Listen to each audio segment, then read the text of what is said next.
Good morning, good afternoon, good evening, and good night. Welcome to the Fly With Us podcast.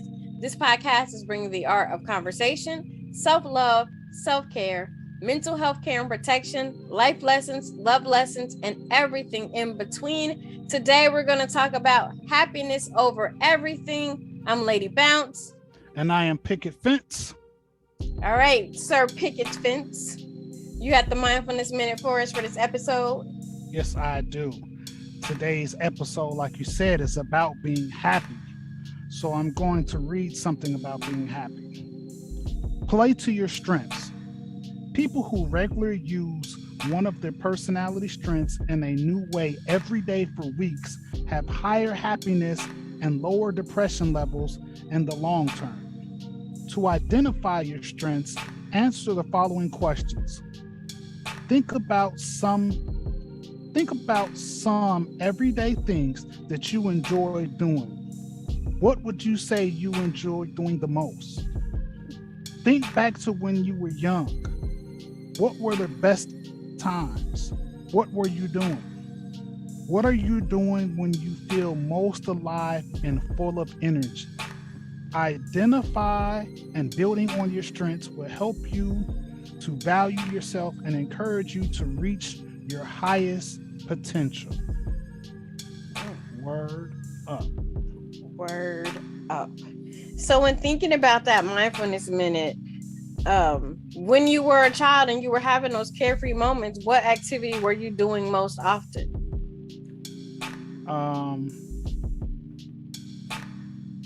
I would say teenage years, it was more about playing sports. But even before teenage years, it was always about being creative. Either listening to music, trying to create plays. I used to set up plays at the house when I was a kid, or reenactments of movies, or, people always be like, hey, come do that dance for me. Come do that dance for me.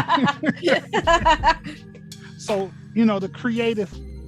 being creative was always the times that made me feel the best in my life. What say you?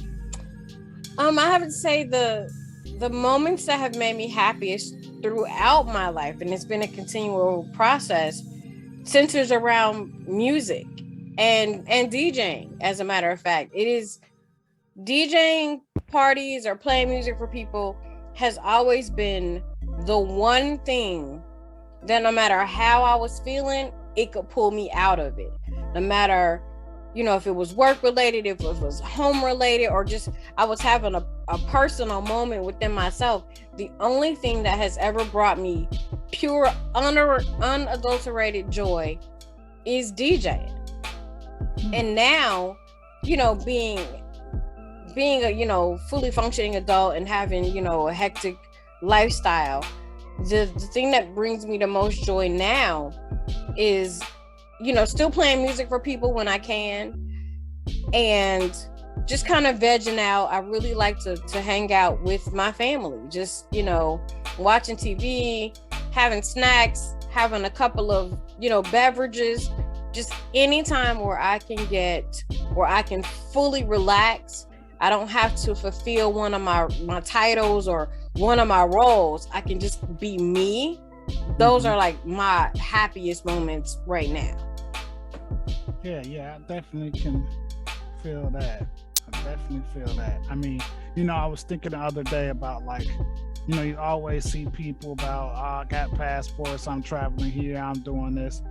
And those aren't the things that really interest me. I mean, there are a couple places I would like to go for the spiritual aspect of it.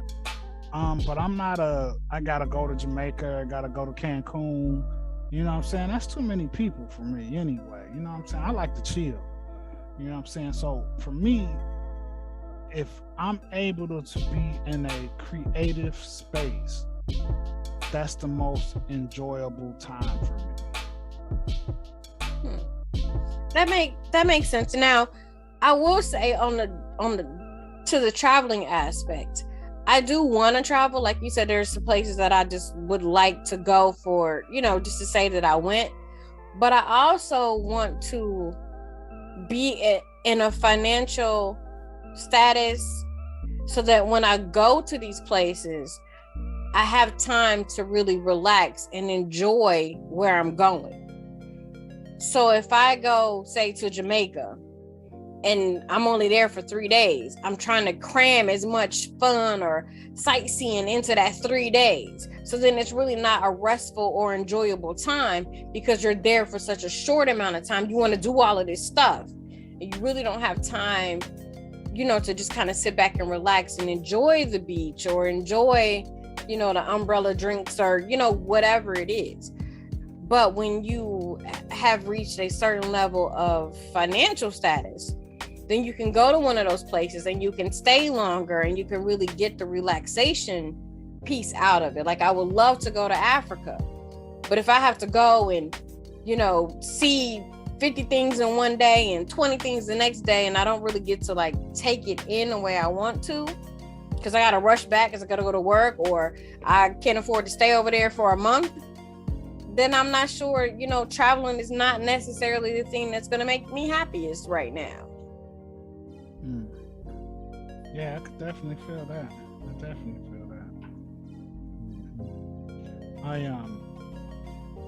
So I mean, what are some things, like we just talked about in the mindfulness minute, for the everyday person that could put them in a state of happiness? I guess it would have to boil down to your personal identity. What is it, the thing that makes you the most happiest? What setting of people make you happy? A lot of times we get caught into, like, if we're in corporate America, we get caught into going to business parties and stuff like that, and I hated it. I hated business parties, no matter if it was a holiday or nothing, because I don't kick it with these people. You know what I'm saying? It was like maybe 1 or 2, maybe 3 people that you would enjoy your company at your job, and those people, I kick it with. Still, they come to some of the events and stuff. Shout out to Zach and his wife. That's still somebody I would kick it with. But most of the people that I worked with, I didn't kick it with. So I mean, I don't want to go to even a company party with you. So who are the people that make you have to think about? Who are the people that make you happy? I think that we have a pretty small knit crew that we hang out with, on occasions. But I just think about, on a majority, like, say, like your Facebook friends, and you see people at the party and stuff like that. Like, a lot of people I knew before there was a Facebook, and I kicked it with them, and I'll probably still kick it with those same, if not those same people, those same type of people. We don't curse on the show, but the niggerum crowd, I don't get down with. You know what I'm saying? I'm not going to Club COVID to kick it. That's not gonna make me happy. I would prefer a small gathering of friends. And it doesn't have to be long, old school friends all the time too. Like we've talked about on the show when we went to a game party. I had a great time at the game party, which was out of my comfort zone because I usually don't kick it with people I don't know. But it was a group of people. You know what I'm saying? And I know Amaha. I've known Amaha for 20 years, but everybody else I didn't really know. But since it was a small setting of people, it was cool. You know what I mean? So what type of places make you happy? Is it a restaurant? Is it a dive bar? Thing that makes you happy? Are you focused on hobbies that make you happy? If you love knitting, are you knitting a few times a week? If you just like doodling, how many times a week are you doodling? Like you said, you like music. How much time do you consume music? And you recently got back into DJing. You did your first solo DJ gig, and you talked about how happy that made you. How often are you going to DJ now? Even if it's not a gig, you can set up your equipment and you can spin for a while. Spin for the block if you wanted to. You know what I'm saying? If it's something that makes you happy, you should be trying to jam in as much time as possible between your busy life. Because when you do that, it makes the BS regular work that you have to do not so bad. You know what I'm saying? You're going to be ready to get into your happiness, you know, especially if you had a rough day. Yo, let me throw on some music. Let me throw on some music, right? Let me spend for 45 minutes to an hour, you know? Even if it ain't for the block, you just spin it for yourself out loud.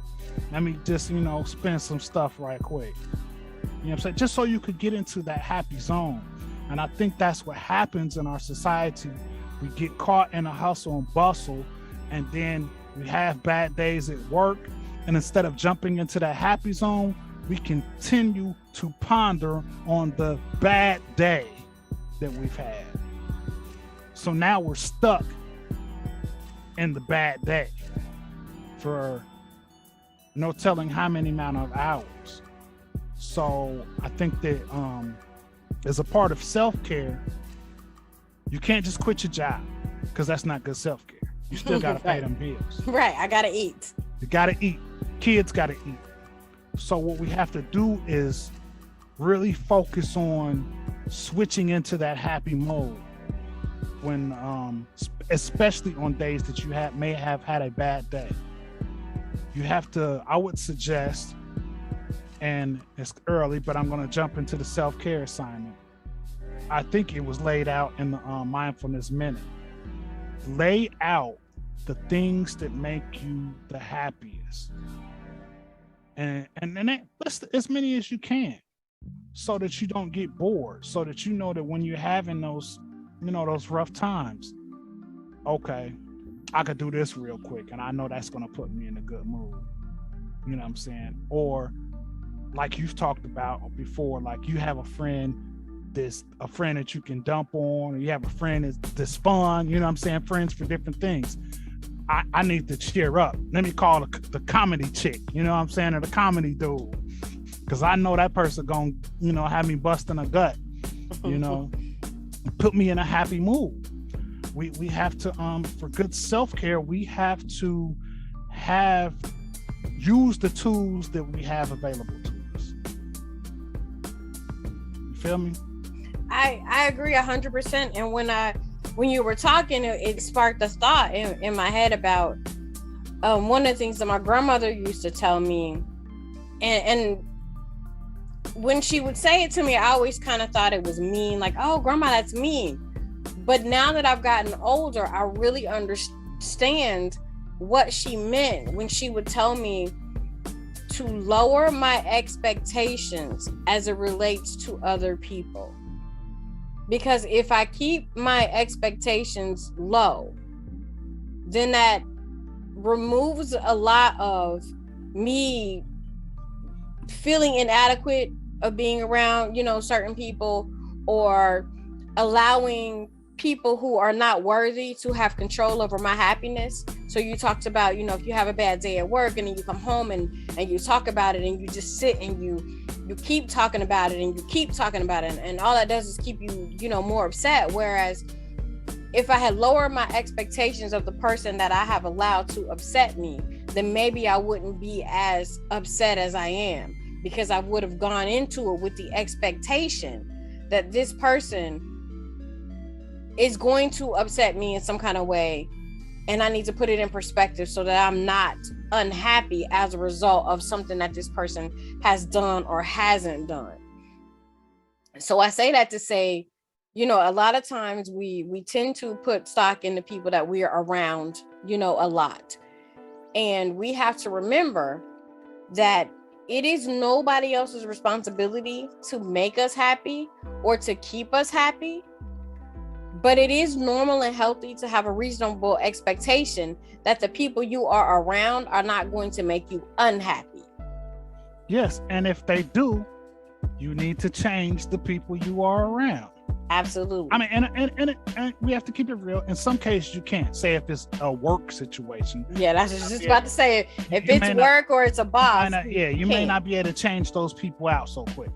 But it is very unhealthy to hang around people away from work that don't make you feel good, that you absolutely. feel miserable around. You know, that's not good. That's not good self-care. That's we're not going to talk bad about people not doing that, but that's not cool. Right. I'll just say that. It makes no sense. Yeah, it's not good self-care for you, and it's also not good self-care for the other person as well. Because in some cases, the people that are, you know, making you unhappy for whatever reason, maybe have some unhappiness going on in their own life that they don't know how to fix or they can't control. And so you kind of sometimes become a target, you know, by accident. So they may not even be targeting you. But if you allow them, you know, to make you unhappy, and when you react to the unhappiness that they're giving you, that's going to make them more unhappy. So while you have the responsibility to make and keep yourself happy, you also kind of have an obligation to not make somebody else unhappy if you can help it. If at all possible, we need to, like we've talked about 1 billion times on this show, is have compassion, to realize that we are all humans having a human experience, and your human experience may be completely different from my human experience, but it's your experience just the same. Your feelings are valid, whether I agree with them or not. And people need to feel validated in their feelings. You know, you may not necessarily agree with what the person is saying, but you can at least acknowledge their feelings. You don't have to take that on yourself, but you can say, your feelings are valid. I can see where you're coming from. Even if you don't agree, you at least kind of give them pause where they can go, okay, I can breathe. It's okay that I'm not okay, which, you know, that's like the new buzzword. It's okay to not be okay. We say that, but we really don't allow people the space to not be okay. You know what I mean? Like when you ask somebody how they're doing, or somebody asks you how you're doing, the go-to answer is, I'm fine and everything is fine.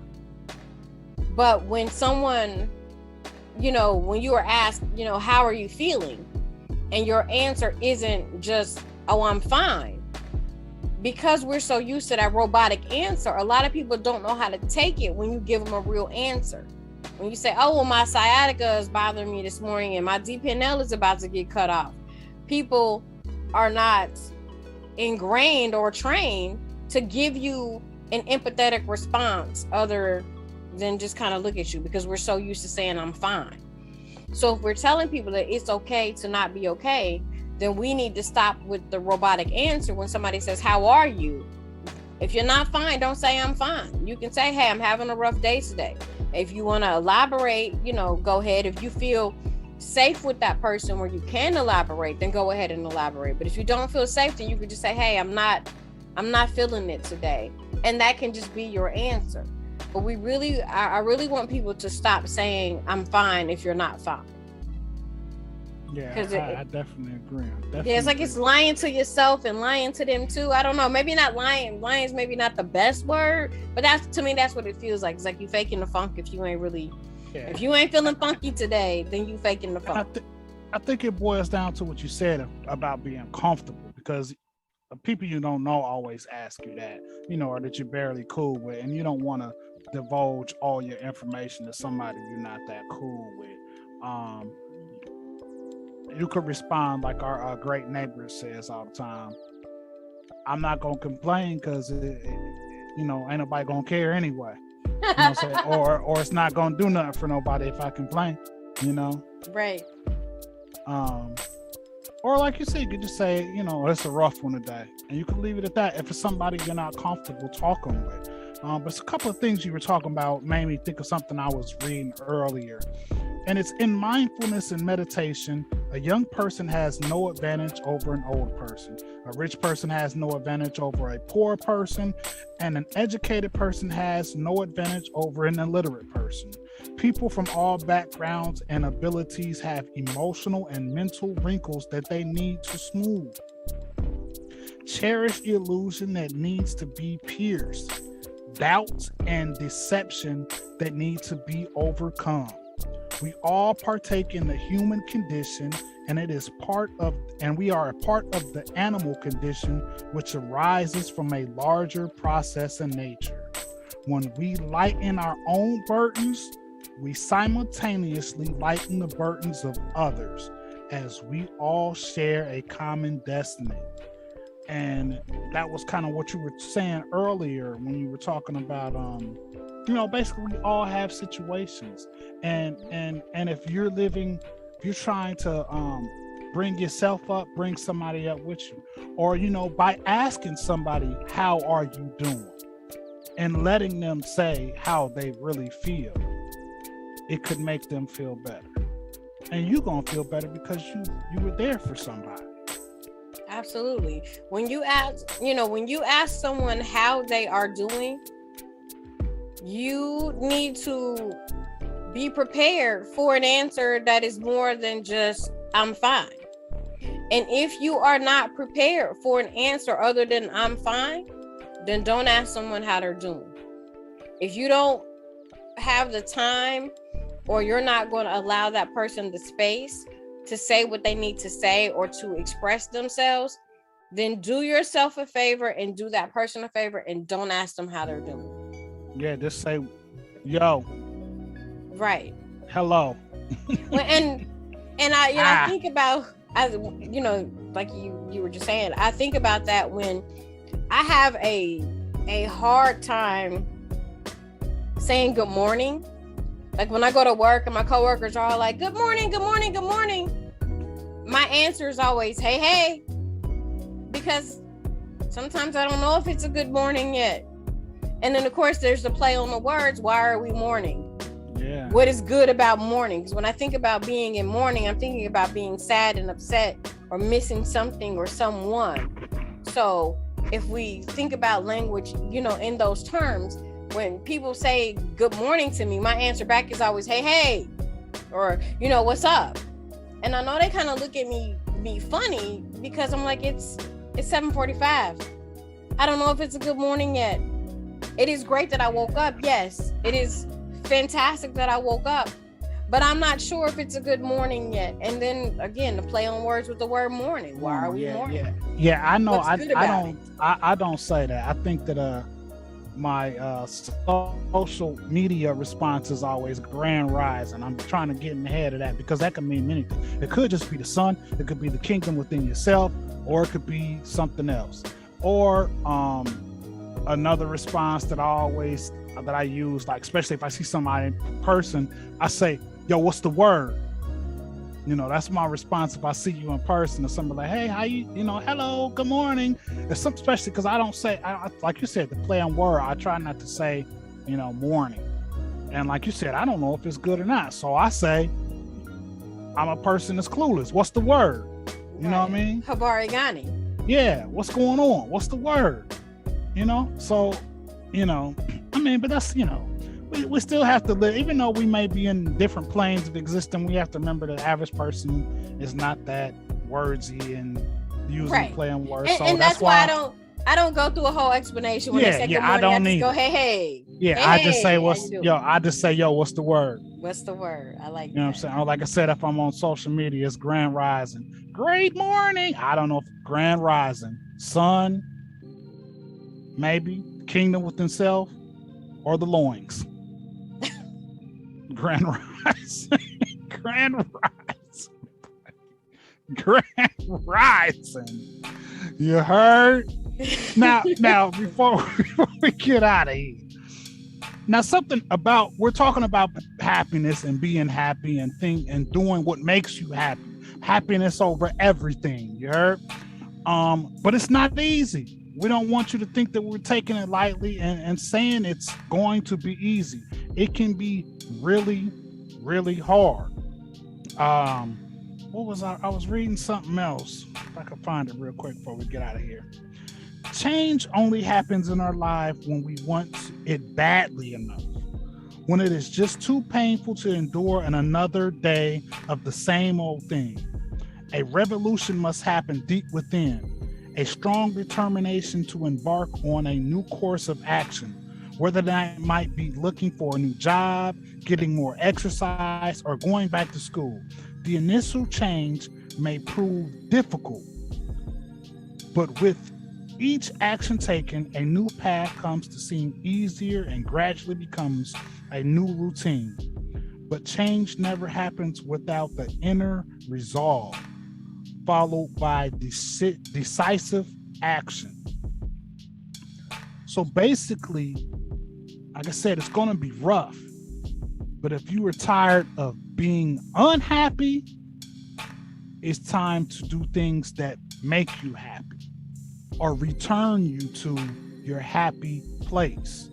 And like I said, in the Mindfulness Minute, it listed things that you can do. Make a list of things that made you happy when you were a kid. Make a list of things that make you the most happy right now. That is your self-care assignment for this week. Write a list of the things that make you the most happiest. You could break it down into sections. What music puts me in a good mood? What friends bring me the most joy?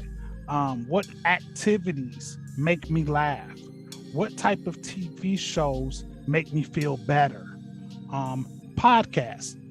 There's only one. Fly with Us podcast. It's about self-care. Where could you go wrong with that? So that's your self-care assignment for this week. Now time to jump into my favorite part of the show. Brain science.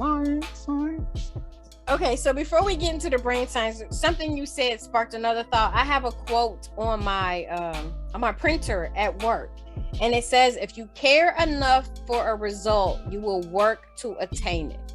And that quote is by William James. So when it comes to happiness, if you care enough about being happy, you will do what it takes to make yourself happy. Within reason. I don't want you to go robbing banks or doing anything criminal, because that's going to make you sad in the long run. Yeah, definitely. So now let's get into this brain science this week. So 10 ways to trick yourself into being happy. So we know that there are a lot of unhappy people trudging around these days. After all, the 21st century has been a bit of a rough start. It began with the whole Y2K computer scare, followed shortly after by September 11 terrorist attacks. Then the wars in Afghanistan and Iraq started, and now we are facing a global pandemic, on top of a global economic meltdown that affected nearly every nation on the planet. So yes, there are plenty of reasons for us to be unhappier than ever. Luckily, we can actually whip up a bit of our own happiness when our own surroundings are short on it. By creating happiness strategies, we can instill happiness in ourselves. So here are 10 quick things. First of all, hang out with smiling people. Hang out with people that make you happy. Now, we know if it is in terms of your workplace and the people you work with make you unhappy, we understand that. However, find you one or two coworkers that you can laugh with and be yourself with, and that you can trust to keep the conversations and the jokes just between the two of you. That will allow you to have an outlet and some happiness at work. Be a smiling person yourself. It can really sap positive energy to be constantly nitpicking another person all the time, and then dealing with his or her potentially negative resulting reactions. So lay off any nagging that you might feel drudging up, and watch what happens to your body. Watch how you feel when you just smile yourself. Smile. Treat yourself to a tasty and healthy meal. One of my favorite forms of self-care is a cheat meal. So it may be, that Reese cup, or it may be that, lunch from a fast food restaurant on a day where I just really packed my lunch and I just really don't want to eat what I packed because I need to pick me up. Food is one of those things that makes me happy. Now, we would like you to err on the side of healthier options, but sometimes you need that bag of Cheetos and a glass of soda, and that's what's gonna make you happy at the moment. I say go for it. Test your green thumb.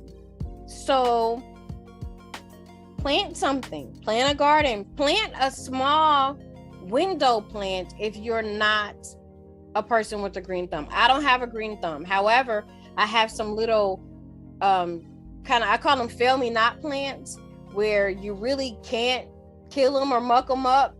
They come with really simple directions. They sit on the windowsill. They get the light, and you water them every couple of days. It's great because I don't have a green thumb to be out in the garden. This is one that I like a whole lot. It's called the 5% trick. Sometimes happiness tends to evaporate when you're feeling overwhelmed by all of your tasks. Leisure time is quickly becoming history. So even when we're not at work, we devote very little time to our passions. So instead, we end up filling our free time by taking care of things that accumulate in our lives while we're working, like cleaning the house, making doctor's appointments, taking care of other people. So a way to combat that is the 5% rule.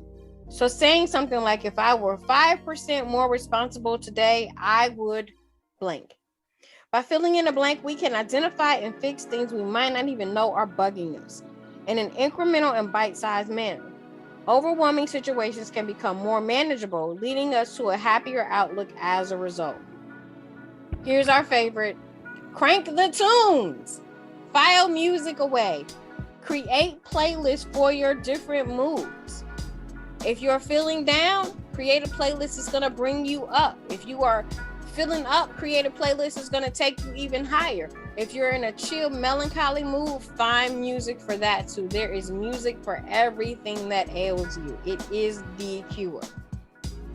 Use your money to do something nice for somebody else. It doesn't have to be expensive. Think of it as retail therapy for yourself because you get to spend money, but you also get the joy of uplifting someone else when you buy them something. It doesn't have to be expensive. Like I said, you could buy your coffee for your coworker. You can stop on the way home and buy your spouse a rose or a trinket or something small that they may like that doesn't have to be expensive. Then you're both going to feel happy. And depending on what that thing is, it may make your evening a whole lot happier too. Just saying. Volunteer for your favorite cause. Consider volunteering in person. You may even live longer as a result. When we give back, service is the rent we pay for living, as Maya Angelou says. And she also says, no one can do everything, but everyone can do something. So if you're doing your something and you're giving back, that's going to instantly lift your spirits because you are able to help somebody else that is in need or help them with a situation that they can't fix and take care of themselves. This one I'm not too keen on. I'm getting better, but go work out, exercise, that cardio, put on some music, get that heart rate pumping. That's going to make you happier. Your waistline is probably going to get a little smaller, and that's going to make you happier when you look in the mirror at yourself and notice your body changing. It's also going to help you change your eating habits as well. You know, that's a side effect of exercise is once you get the body you want to maintain it. So you're going to start eating healthier, and your body is going to thank you for it. And as we talk about self-care and healthy eating, that is part of self-care. Is that physical self-care, that exercise, and that good diet.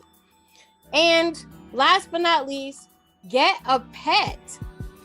A pet will give you unconditional love every single day, no matter what. If you don't do pets or have a pet, I would say in exchange for this, play with a baby. If you have the luxury to have a young child in your life, it will do the same for your spirit and your endorphins as a pet. As you watch that child explore new things or learn new words, taste new foods, it takes you to a simpler point in your life, a simpler time, and it kind of allows you to live in the moment because babies and young children don't have the struggles and the stress of the world. All they have is themselves. And so everything is new to them. So watching a baby explore their world will bring you a wealth of happiness because it just takes you down. It takes the stress out of you. You just get to play with this baby, which is the same as playing with a pet or having a pet, you know, if it's a dog or a cat or, you know, a pet that you can interact with. I mean, fish are nice because you can watch them and watch their carefree lives as they swim around. But I'm thinking of a pet that you can actually reach out and touch and play with and be interactive with because they love you unconditionally, just like babies. They love you unconditionally. They don't care about your rough day because they don't even know what a rough day is. That doesn't exist to them. So you can really kind of just sink and play in their world. You can color, blow bubbles. I know for us, having our goddaughter come over is the absolute greatest thing. Just watching her walk around and explore and do things and discover. It definitely takes whatever I'm thinking about that's upsetting me, it takes it right out the second I see her face. Word up. Definitely. Well, yo, that's our show for this week. Remember, you can find us on all social media, whether it's Facebook, IG, Twitter, TikTok. You can find us wherever you find your favorite podcast. We do have limited edition merch to end out the summer going into fall. So if you would like a t-shirt, we do now have some hoodies that we'll be posting on our Facebook page in the next couple of days. Please support our mission to teach and share self-care and fly with us. Fly with us. First, love yourself. What could be better? What do you say all the time? You can't pour from an empty cup. Absolutely. So the Fly With Us podcast is your daily source of self-care. Please like, share, follow, subscribe. Definitely share. If you see one of the daily self-care assignments that we post on Facebook and IG and Twitter, please send it to a friend. Send it to a friend. Also, if you would like to come on the show to talk about self-care and how you do self-care, send us an email at flywithusla@gmail.com. It's your boy Picket Fence. I'm your girl, Lady Bounce. We out of here. Peace.